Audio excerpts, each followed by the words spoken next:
Hana, naša najmlajša, 7 let je stara, me je vprašala, kaj jaz počnem v službi, kam da grem, ko grem zvečer na nastop. In sem ji razložil, da imam pa jaz drugačno službo od večine očetov. Da grem zvečer v gledališče, ljudje kupijo vstopnice, jaz jim potem šale pripovedujem in se mi smejejo. Smejejo, kaj da ne verjame. Ja, smejejo. Sem bil kar malo žaljen, da mi lastni otrok ne verjame, da znam biti pa jaz duhovit. Ja, ljudje pridejo, se usedejo in se mi smejejo. Meni se zdi, da sem mi lepo razložil. Ona pa ni rekla nič. Zamišljeno nič. Danes pa, ko sem se odpravljal od doma, me na vratih vpraša, kam greš, ati? V službo. Ne iti v službo, ati.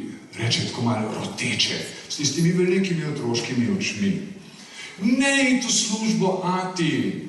Tako prav otroško zaskrbljeno. Zakaj pa ne? Smejali se ti bojo.